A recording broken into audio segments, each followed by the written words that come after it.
ಎಲ್ಲ ಪುಟ್ಟ ಪುಟ್ಟ ಬಾಲಜ್ಯೋತಿಗಳಿಗೂ ಸಾಷ್ಟಾಂಗ ಪ್ರಣಾಮಗಳು. ಇಂದಿನ ಕಥಾ ಸಮಯಕ್ಕೆ ತಮಗೆಲ್ಲ ಸ್ವಾಗತ. ಮೊದಲು ನಾವು ಗುರುವಂದನೆಯನ್ನು ಮಾಡೋಣ. ಗುರುಬ್ರಹ್ಮ ಗುರುರ್ವಿಷ್ಣು ಗುರುದೇವೋ ಮಹೇಶ್ವರ ಗುರು ಸಾಕ್ಷಾತ್ ಪರಬ್ರಹ್ಮ ತಸ್ಮೈ ಶ್ರೀ ಗುರವೇ ನಮಃ. ಮಕ್ಕಳೇ, ಇವತ್ತು ನಿಮಗೆ ಒಂದು ಕಥೆ ಹೇಳ್ತೀನಿ. ನೀವೆಲ್ಲ ಸಾಮಾನ್ಯವಾಗಿ ಗಾಯ ಮಾಡ್ಕೋತಾ ಇರ್ತೀರ ಅಲ್ವಾ? ಆಟ ಆಡೋಕ್ಕೆ ಹೋದಾಗ ಅಲ್ಲೇನೋ ಅಕಸ್ಮಾತಾಗಿ ಬಿದ್ದುಬಿಡೋದು, ಅಥವಾ ನಾವು ದೊಡ್ಡವರು ಅಷ್ಟೇ ತರಕಾರಿ ಹೆಚ್ಚುತ್ತಾ ಇರೋವಾಗ ಅಕಸ್ಮಾತಾಗಿ ಚಾಕುವಿಂದ ಕೈ ಕುಯ್ಕೊಂಡ್ಬಿಡ್ತೀವಿ. ಇವಾಗೆಲ್ಲ ಏನು ಮಾಡ್ತೀವಿ ನಾವು? ಅದಕ್ಕೇನು ಹಚ್ತೀವಿ? ಮುಂಚೆ ಎಲ್ಲ ಆದರೆ ಅರಿಶಿನ ಹಚ್ತಾ ಇದ್ವಿ.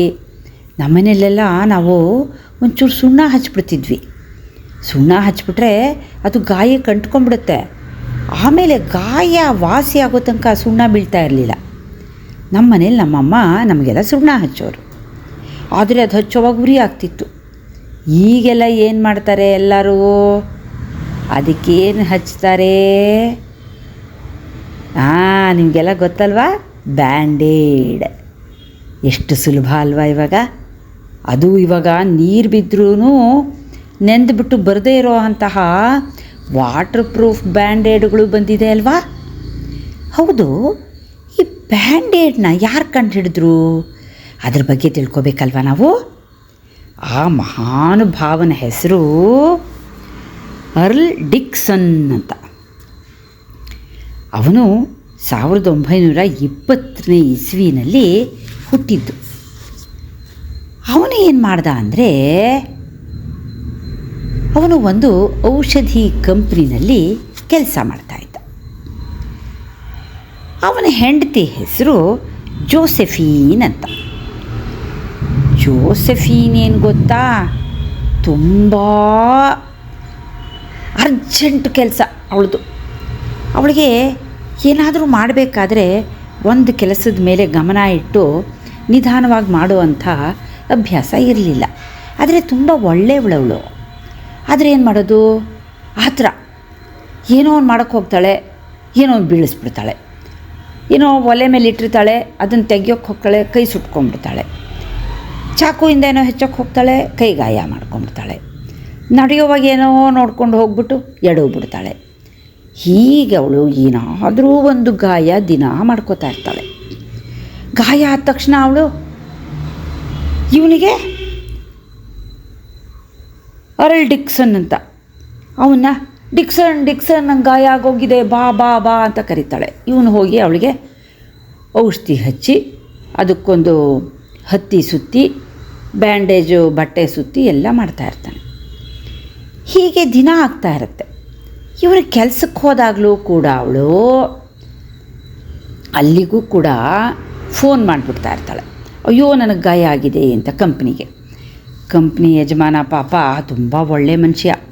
ಅವನು ಇವನ್ನ ಕರೆದುಬಿಟ್ಟು, ಹೋಗಪ್ಪ, ನಿನ್ನ ಹೆಂಡತಿ ಗಾಯ ಮಾಡ್ಕೊಂಬಿಟ್ಟಿದ್ದಾಳೆ, ಅವಳಿಗೆ ಏನು ಮಾಡ್ತೀಯೋ ಔಷಧಿ ಹಚ್ಬಿಟ್ಟು ಬಾ, ಹೋಗು, ಇನ್ನೇನು ಮಾಡ್ತೀಯಾ ಅಂತ ಪಾಪ ಮನೆಗೆ ಕಳಿಸ್ತಾ ಇರ್ತಾನೆ.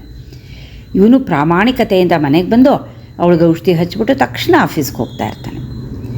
ಒಂದು ಸತಿ ಇವನಿಗೆ ತುಂಬ ಬೇಜಾರಾಗುತ್ತೆ.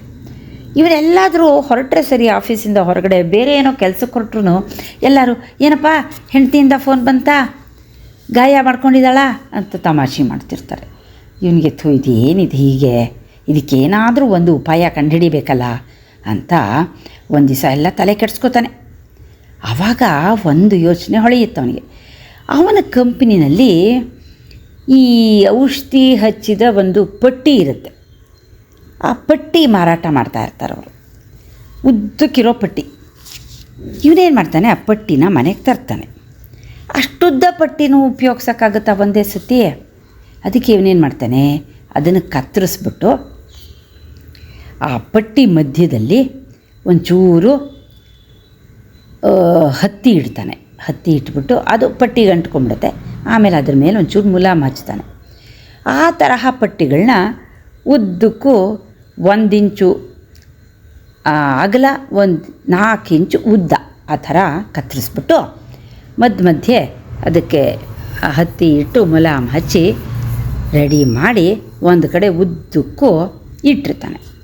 ಮಧ್ಯೆ ಕಟ್ ಮಾಡಿರ್ತಾನಲ್ವ, ಒಂದು ಮರದ ಹಲಗೆ ಮೇಲೆ ಅದನ್ನು ಉದ್ದಕ್ಕೂ ಇಟ್ಬಿಟ್ಟು ಇದನ್ನು ನೀನು ಗಾಯ ಆದಾಗ ಅಂಟಿಸ್ಕೊ, ನನ್ನ ಕರಿಬೇಡ ಇನ್ಮೇಲಿಂದ, ಆಫೀಸಲ್ಲಿ ಹೀಗೆ ದಿನ ಬರೋದು ಚೆನ್ನಾಗಿರಲ್ಲ ಅಲ್ವಾ ಅಂತಾನೆ. ಪಾಪ ಅವಳು ಸರಿ ಆಯಿತು ಡಿಕ್ಸನ್ ಅಂತ ಒಪ್ಕೋತಾಳೆ. ಆದರೆ ಅವತ್ತಿಟ್ಟು ಹೋಗ್ತಾನೆ. ನೋಡಿದ್ರೆ ಅವತ್ತು ತಿರ್ಗಾ ಫೋನ್ ಮಾಡ್ತಾಳೆ. ನೋಡಪ್ಪ ನಿನ್ನ ಹೆಂಡತಿ ಫೋನ್ ಮಾಡಿದ್ದಾಳೆ ಅಂತ ಅವ್ರ ಆಫೀಸರ್ ಹೇಳ್ತಾರೆ. ಇದು ಯಾಕೆ ಏನು ಮಾಡ್ಕೊಂಡ್ಲಿ ಇವಳು ತಿರ್ಗಾ ಅಂತ ಮತ್ತೆ ಓಡಿ ಬರ್ತಾನೆ ಮನೆಗೆ. ಏನಾಯ್ತಮ್ಮ ಅಂತ ಕೇಳ್ತಾನೆ. ನೋಡು ಅಂತಾಳು ಅವಳು. ನೋಡಿದ್ರೆ ಅವಳು ಒಂದು ಪಟ್ಟಿ ಎಳೆಯೋಕ್ಕೆ ಹೋಗಿರ್ತಾಳೆ. ಪಕ್ಕದಲ್ಲಿ ಅಂಟಿಸಿರೋ ಎಲ್ಲ ಪಟ್ಟಿನೂ ಒಂದಕ್ಕೊಂದು ಕಂಟ್ಕೊಂಡು ಉದ್ದಕ್ಕೂ ಬಂದುಬಿಟ್ಟಿರುತ್ತೆ. ಅಯ್ಯೋ ಅಂತ ಇವನು ತಲೆ ಚೆಚ್ಕೋತಾನೆ. ಸರಿ, ಆವಾಗ ಅವಳಿಗೆ ಮುಲಾಮ್ ಹಾಕಿ ಏನೋ ಪಟ್ಟಿ ಸುತ್ತಾನೆ. ಆಮೇಲೆ ಆಫೀಸಿಗೆ ಬಂದುಬಿಡ್ತಾನೆ. ಆಮೇಲೆ ಅವತ್ತು ರಾತ್ರಿ ಯೋಚನೆ ಮಾಡ್ತೀನಿ ಏನು ಮಾಡ್ಬೋದು ಅಂತ. ಅವನಿಗನ್ಸುತ್ತೆ ಇದು ಅಂಟೋ ಅಂಥ ಪಟ್ಟಿ ಅಲ್ವಾ, ಅದರಿಂದ ಇದು ಒಂದಕ್ಕೊಂದು ಕಂಟ್ಕೊಂಡ್ಬಿಡುತ್ತೆ. ಈಗ ಈ ಅಂಟೋ ಜಾಗ ಅಂಟಿಸ್ಕೊಳ್ಳೋವಾಗ ಮಾತ್ರ ತೆರೆದಿರಬೇಕು, ಹಾಗೆ ಮಾಡಬೇಕು ಅಲ್ವಾ ಅಂದ್ಕೊಂಡು ಅವನೇನು ಮಾಡ್ತಾನೆ, ಅದನ್ನು 4 ಇಂಚ್ ಕಟ್ ಮಾಡಿರ್ತಾನಲ್ಲ ಅಗಲ, ಅದನ್ನೇನು ಮಾಡಿಬಿಡ್ತಾನೆ, ಮಧ್ಯೆ ಒಂಚೂರು ಹತ್ತಿ ಇಟ್ಟು ಮುಲಾಮ್ ಹಾಕಿ ಆ ಕಡೆ ಈ ಕಡೆ ಜಾಗದ ಮೇಲೆ ಬೇರೆ ಒಂದು ಅಂಟುಕೊಳ್ಳದೆ ಇರೋವಂಥ ಪೇಪರು, ಅಂದರೆ ಒಂದು ಪ್ಲಾಸ್ಟಿಕ್ ಥರ, ಅದನ್ನು ಆ ಕಡೆ ಈ ಕಡೆ ಇಡ್ತಾನೆ. ಅದನ್ನು ಒಂದು ಕಡೆ ಇಡ್ತಾನೆ. ಹೀಗೆ ದೂರ ಒಂದೊಂದು ಪಟ್ಟಿ ರೆಡಿ ಮಾಡಿ ಇಟ್ಬಿಟ್ಟು, ನೋಡಮ್ಮ ನೀನು ಅಂಟಿಸ್ಕೊಳ್ಳೋವಾಗ ಒಂದು ಪಟ್ಟಿ ಮಾತ್ರ ತೊಗೊಂಡ್ಬಿಟ್ಟು ಅದ್ರ ಮೇಲೆ ಆ ಕಡೆ ಈ ಕಡೆ ಅಂಟಿಸಿರೋ ಅಂಟದೇ ಇರೋವಂತಹ ಪ್ಲಾಸ್ಟಿಕ್ ಥರ ಇದೆಯಲ್ಲ ಅದನ್ನು ತೆಗೆದುಬಿಟ್ಟು ಮೆತ್ತಿಗೆ ಅದನ್ನು ಒಂದು ಕಡೆ ಇಟ್ಟು ಇನ್ನೊಂದು ಕಡೆಯಿಂದ ಹಿಂಗೆ ಸುತ್ಕೊಂಬಿಡು. ಅದು ನಿನ್ನ ಬೆರಳಿಗೆ ಅಂಟ್ಕೊಂಡ್ಬಿಡುತ್ತೆ. ಬೆರಳು, ಕಾಲು ಬೆರಳು, ಗಾಯ ಎಲ್ಲೇ ಆಗಲಿ ಸ್ವಲ್ಪ ಉದ್ದಕ್ಕಿರೋದ್ರಿಂದ ಎಲ್ಲ ಜಾಗಕ್ಕೂ ಅದು ಸರಿ ಹೋಗುತ್ತೆ ಅಂತ ಹೇಳ್ಬಿಟ್ಟು ಹೋಗ್ತಾನೆ. ಆವತ್ತಿಂದ ಅವನಿಗವಳು ಫೋನ್ ಮಾಡಲ್ಲ. ಅಂತೂ ಅವನ ಪ್ಲ್ಯಾನ್ ಸಕ್ಸಸ್ ಆಯಿತು. ಆಮೇಲೆ ಅವನು ಇವಾಗ ಫೋನ್ ಮಾಡಲ್ಲ, ಅವಳು ಅವನ ಮನೆಗೂ ಹೋಗಲ್ಲ. ಅವನ ಆಫೀಸರ್ಗೆ ಆಶ್ಚರ್ಯ ಆಗುತ್ತೆ. ಆಫೀಸಲ್ಲಿ ಇರೋರೆಲ್ಲ ಕೇಳೋಕ್ಷ ಮಾಡ್ತಾರೆ, ಏನಪ್ಪ ನಿನ್ನ ಹೆಂಡತಿ ಭಾಳ ಬುದ್ಧಿವಂತೆ ಆಗಿಬಿಟ್ಟಿದ್ದಾಳೆ, ಇವಾಗೆಲ್ಲ ಗಾಯ ಮಾಡ್ಕೊಳ್ಳಲ್ವ ಅವಳು, ನಿನಗೆ ಫೋನೇ ಬರಲ್ಲ ಅಂತ ಹೇಳ್ತಾರೆ. ಅವನ ಆಫೀಸರು ಕರೀತಾರೆ, ಏನು ಮಾಡಿದೆ ಅಂತ. ಸ್ವಾಮಿ, ನಾನು ಆಫೀಸಿಂದ ಒಂದು ಸ್ವಲ್ಪ ಈ ಔಷಧಿ ಪಟ್ಟಿ ತೊಗೊಂಡು ಹೋಗ್ಬಿಟ್ಟು ಈ ತರಹ ಮಾಡಿದ್ದೀನಿ. ಹೌದಾ, ಎಲ್ಲಿ ಮನೆಗೆ ಹೋಗಿ ಒಂದು ಪಟ್ಟಿ ತೊಗೊಂಬ ನೋಡೋಣ, ನೀನು ರೆಡಿ ಮಾಡಿರೋದು ಅಂತಾರೆ ಆಫೀಸರು. ಇವನು ಮನೆಗೆ ಬರ್ತಾನೆ. ಮನೆಗೆ ಬಂದು ಅವ್ನು ರೆಡಿ ಮಾಡಿಟ್ಟಿದ್ದ ಪಟ್ಟಿ ಒಂದೆರಡು ತೊಗೊಂಡು ಹೋಗ್ತಾನೆ. ಅದನ್ನು ನೋಡಿ ಅವ್ರ ಆಫೀಸರ್ಗೆ ತುಂಬ ಖುಷಿಯಾಗ್ಬಿಡುತ್ತೆ.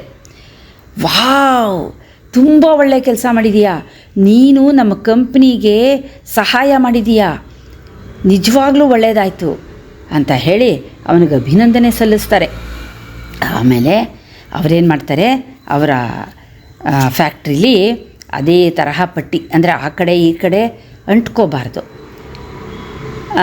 ಸುಮ್ಮನೆ ಮುಟ್ಟಿದ ತಕ್ಷಣ ಅಂಟ್ಕೋಬಾರ್ದು, ಅದ್ರ ಮೇಲೆ ಒಂದು ಆ ಕಡೆ ಈ ಕಡೆ ಅಂಟ್ಕೊಳ್ಳದೆ ಇರೋ ಥರ ಶೀಟ್ ಅಂಟಿಸಿ ಗಾಯಕ್ಕೆ ಅಂಟಿಸ್ಕೊಳ್ಳೋವಾಗ ಅದನ್ನು ತೆಗೆದು ಅಂಟಿಸ್ಕೋಬೇಕು. ಹಾಗೆ ಇವಾಗ ನಿಮಗೆಲ್ಲ ಅರ್ಥ ಆಗಿಬಿಡುತ್ತೆ ಬಿಡಿ, ನೀವೆಲ್ಲ ಬ್ಯಾಂಡೇಡ್ ಅಂಟಿಸ್ಕೊಳ್ಳೋದ್ರಲ್ಲಿ ಎಕ್ಸ್ಪರ್ಟ್ಗಳಾಗ್ಬಿಟ್ಟಿದ್ದೀರಾ. ಅದು ಹೇಗಿರುತ್ತೆ ಅಂತ ನಿಮಗೆಲ್ಲ ಗೊತ್ತಲ್ವಾ. ಅದರಿಂದ ಇಷ್ಟೊಂದು ನಿಮಗೆ ಅದನ್ನು ವಿವರಣೆ ಕೊಡೋ ಅವಶ್ಯಕತೆಯೇ ಇಲ್ಲ. ಅದನ್ನು ಕಂಡುಹಿಡಿತಾನೆ, ಅದನ್ನು ತಯಾರು ಮಾಡಿಸ್ತಾನೆ ಅವರ ಆಫೀಸರು, ಬಾಸ್.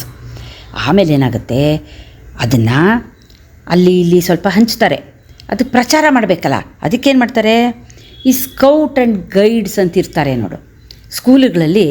ಅದೊಂದು ಮಕ್ಕಳಿಗೆ ಈ NCC ಕ್ಯಾಂಪು ಅಥವಾ ಸ್ಕೌಟ್ ಆ್ಯಂಡ್ ಗೈಡ್ಸ್ ಅಂತ ಚಿಕ್ಕ ಮಕ್ಕಳಿಗೆ ಇದೆಲ್ಲ ಕೆಲವು ದೇಶದ ಬಗ್ಗೆ ಆಮೇಲೆ ನಮ್ಮ ಇದ್ರ ಬಗ್ಗೆ ಎಲ್ಲ ಸ್ವಲ್ಪ ಅರಿವು ಮೂಡಿಸೋಕ್ಕೆ ಕೆಲವು ಸಂಘ ಸಂಸ್ಥೆಗಳು ಮಾಡಿರ್ತಾರೆ. ಆ ತರಹ ಅವ್ರಿಗೆ ಸಾಮಾನ್ಯವಾಗಿ ಸ್ವಲ್ಪ ಗಾಯ ಮಾಡ್ಕೋತಾ ಇರ್ತಾರೆ. ಆಮೇಲೆ ಅವ್ರು ಏನು ಮಾಡ್ತಾರೆ, ಎಲ್ಲ ಕಡೆ ಹೋಗಿ ಸೇವೆಗಳನ್ನ ಸಲ್ಲಿಸ್ತಾ ಇರ್ತಾರೆ. ಯಾರಾದರೂ ಏನಾದರೂ ತೊಂದರೆಯಲ್ಲಿ ಸಿಕ್ಕಾಕ್ಕೊಂಡಿದ್ದರೆ ಅವರಿಗೆಲ್ಲ ಹೋಗಿ ಶುಶ್ರೂಷೆ ಕೊಡೋದು, ಆಮೇಲೆ ಎಲ್ಲ ಔಷಧಿಗಳನ್ನ ವಿತರಣೆ ಮಾಡೋದು, ಎಲ್ಲ ಕೆಲಸನೂ ಮಾಡ್ತಾರೆ ಸ್ಕೌಟ್ ಆ್ಯಂಡ್ ಗೈಡ್ಸು. ಆವಾಗ ಅವ್ರಿಗೆ ಸ್ವಲ್ಪ ಹಂಚ್ತಾರೆ ಈ ಬ್ಯಾಂಡೇಡ್ಗಳನ್ನ. ಅವರು ಅದನ್ನು ಉಪಯೋಗ ಮಾಡಿಕೊಂಡು ತುಂಬ ಚೆನ್ನಾಗಿದೆ ಅಂತ ಹೇಳ್ತಾರೆ. ಅದರಿಂದ ಅವರಿಗೆ ಪ್ರಚಾರ ಸಿಗುತ್ತೆ. ಹೀಗೆ ಆ ಕಂಪನಿ ಅದನ್ನು ತಯಾರು ಮಾಡಿ ಪ್ರಚಾರ ಮಾಡಿ ಒಳ್ಳೆ ಮುಂದಕ್ಕೆ ಚೆನ್ನಾಗಿ ವ್ಯಾಪಾರನ ಮಾಡಿಕೊಳ್ಳುತ್ತೆ. ಇವನಿಗೂ ಕೂಡ ಅವರ ಆಫೀಸರು ಒಳ್ಳೆ ಪ್ರಮೋಷನ್ ಕೊಟ್ಟು ಇವನಿಗೆ ಒಳ್ಳೆ ಸಂಬಳನೂ ಕೊಟ್ಟು ಇವನಿಗೂ ಕೂಡ ಸಹಾಯ ಮಾಡ್ತಾರೆ. ಹೀಗೆ ಏನದು ಅರ್ಲ್ ಡಿಕ್ಸನ್ ಅನ್ನೋ ಮೇಧಾವಿಯಿಂದ, ಅಂದರೆ ಅವನೇನು ಸಮಯ ಪ್ರಜ್ಞೆಯಿಂದ ಅವನಿಗೆ ಈ ತರಹ ಬ್ಯಾಂಡೇಡ್ನ ಕಂಡುಹಿಡಿಯುವಂಥ ಉಪಾಯ ಹೊಳಿತು. ಅದರಿಂದ ನಾವೆಲ್ಲ ಎಷ್ಟು ಉಪಯೋಗ ಮಾಡ್ಕೋತಾ ಇದ್ದೀವಿ ಅಲ್ವಾ. ಇವಾಗ ನಾವೆಲ್ಲ ಅವನಿಗೆ ಥ್ಯಾಂಕ್ಸ್ ಹೇಳಬೇಕಲ್ವಾ. ಎಲ್ಲರೂ ಥ್ಯಾಂಕ್ಸ್ ಹೇಳೋಣ. ನಿಮಗೆಲ್ಲ ಇಷ್ಟ ಆಯಿತು ಅನಿಸುತ್ತೆ. ನೀವು ಬ್ಯಾಂಡೇಡ್ ಅಂಟಿಸ್ಕೊಳ್ಳೋವಾಗೆಲ್ಲ ಅರ್ಲ್ ಡಿಕ್ಸನ್ನ ಜ್ಞಾಪಿಸ್ಕೋತೀರಾ ಅಲ್ವಾ. ಓಕೆ, ಇವಾಗ ನಾವು ಕಥೆಯನ್ನು ನಿಲ್ಲಿಸೋಣವಾ. ನಿಮಗೆಲ್ಲ ಖುಷಿ ಆಯಿತು ಅನಿಸುತ್ತೆ. ಈಗ ನಾವು ಪ್ರಾರ್ಥನೆಯನ್ನು ಮಾಡೋಣ. ಅಸತೋ ಮಾ ಸದ್ಗಮಯ ತಮಸೋ ಮಾ ಜ್ಯೋತಿರ್ಗಮಯ ಮೃತ್ಯೋರ್ಮಾ ಅಮೃತಂಗಮಯ. ಓಂ ಶಾಂತಿ ಶಾಂತಿ ಶಾಂತಿ.